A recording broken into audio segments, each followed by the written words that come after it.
Today we're going to review on what integers are and learn about absolute value. So in your table of content you should put today's date, integers and absolute value, and mine's going to be on page 50 but yours might be on a different page.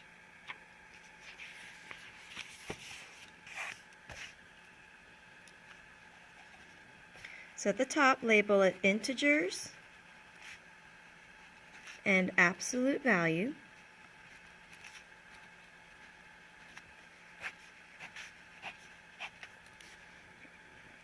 Now let's review what an integer is. Integers are your positive and negative whole numbers. So no fractions, no decimals, positive and negative whole numbers. So that's what an integer is your positive and your negative whole numbers. So some examples of situations where you would use an integer to represent the situation. Let's say we had a deposit of $10. Okay. When you deposit money into your account, you are putting money into your account. So that would be represented by a negative 10 or a positive 10. Since you're putting money into your account, that's a gain for the account. So that would be a positive 10. Okay, 10 represents the deposit of $10. Now you could put the plus sign, but really we don't need plus signs for positive whole numbers. We just write the whole number. Now if you were to withdraw $10, then you're taking out $10. So your account is going to lose $10 because you are taking out $10. So then that would be represented by a negative 10. Okay.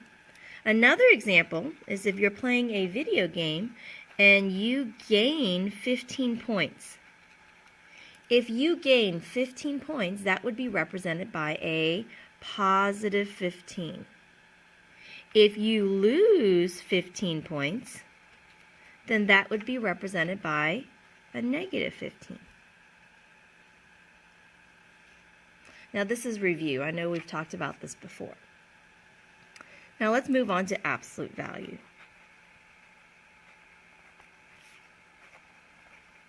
The absolute value of a number is the distance that number is from zero.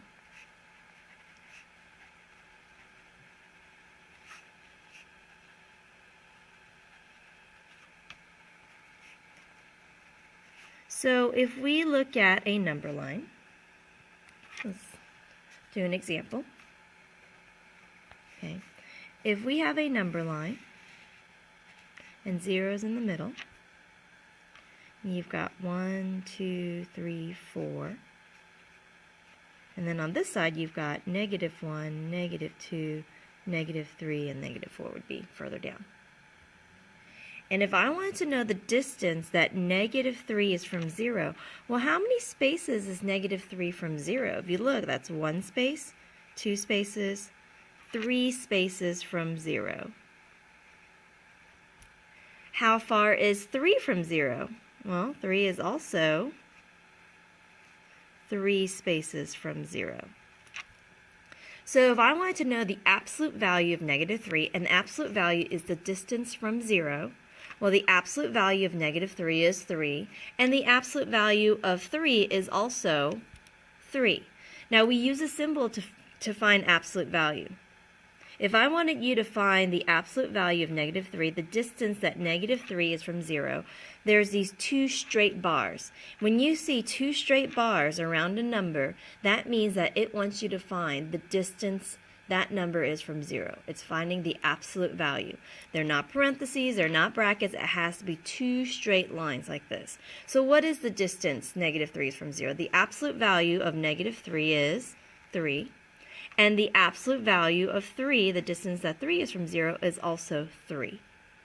Let's do a few examples.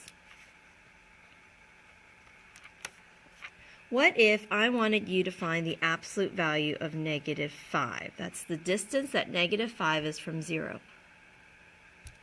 What is the distance that negative 5 is from 0? How many spaces is negative 5 from 0? So the absolute value of negative 5 is 5. What is the absolute value of negative 7? So how far is negative 7 from 0? It is also 7 spaces from 0. What is the absolute value of 20 from 0? How far is 20 from 0? It's 20 spaces from 0. What is the absolute value of negative 1 from 0? It is 1 space from 0. What is the absolute value of 12 from 0? It is 12. So absolute value is actually pretty easy. Absolute value of negative 18, how far is negative 18 from 0? It is 18 spaces. What do you notice about all these numbers? Once we find the absolute value of any positive or negative number, what does it always equal? It always equals a positive. So absolute value of negative 5 is 5. The absolute value of negative 7 is 7. The absolute value of 20 is 20. So basically these absolute value bars changes whatever number inside into a positive number because it's the distance from 0. So the space, no matter if it's negative or positive, the distance is always a positive number. Okay, I'm running out of room here, so I'm going to turn to the next page. Now, sometimes you'll see an operation between absolute values. So let's say I want to know the absolute value of negative 10 plus the absolute value of 3. Now, before we can add, we have to figure out what the absolute value of each of these numbers is. What is the distance that negative 10 is from 0? 10 spaces. And what is the distance that 3 is from 0? 3 spaces. And then we can add it up. 10 plus 3 is 13. So your answer for this problem is 13. Let's do another one. What is the absolute value of negative 8 minus the absolute value of negative 2? So again, first we have to figure out the absolute values before we can subtract. What is the distance that negative 8 is from 0? What is the absolute value of negative 8? Well, it's 8. What is the absolute value of negative 2? 2. And then 8 minus 2 is 6. Let's do one more that's a little longer. What is the absolute value of negative 12 divided by 2 times the absolute value of 4?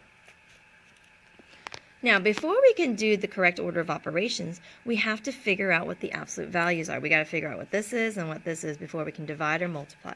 So what is the absolute value of negative 12? It is 12.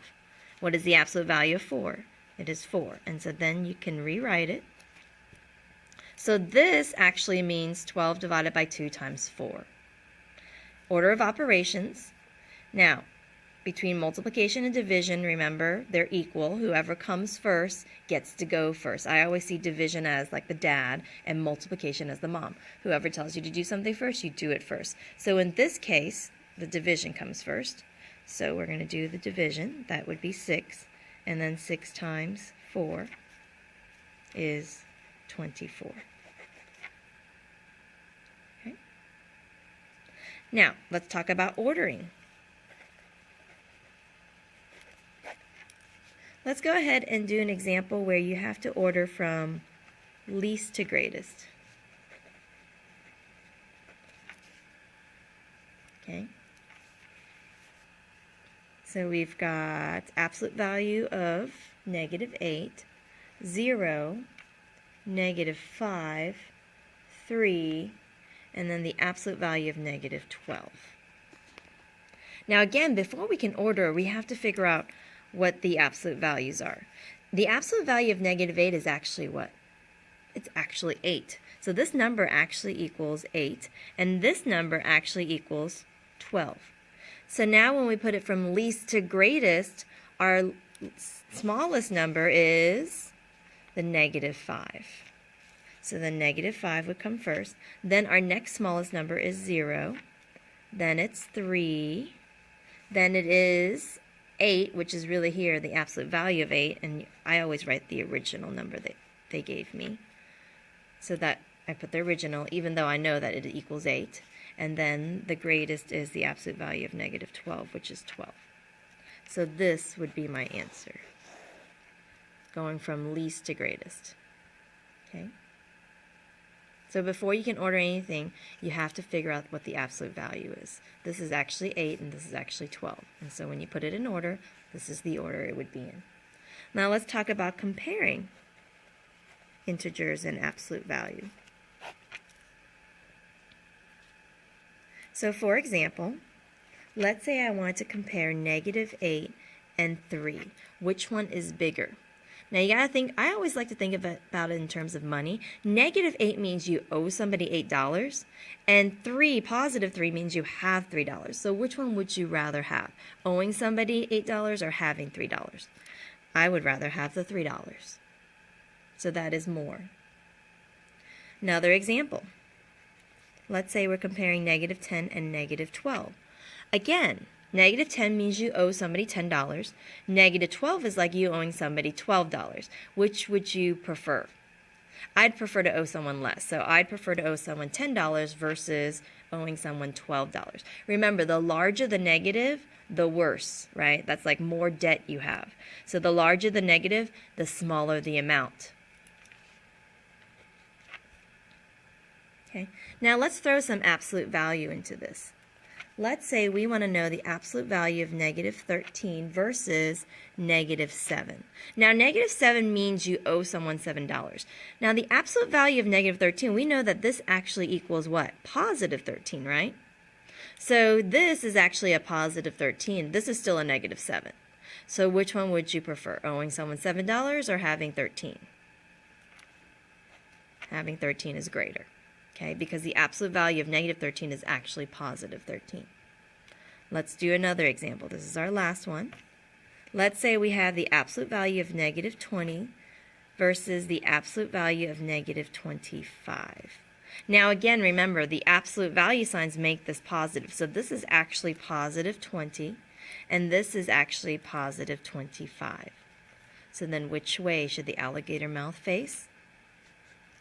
That way. Okay? The absolute value signs make the negative a positive. Whereas these, there is no absolute value sign. So this is -10 and this is -12. Okay? But this changes because of the absolute value signs.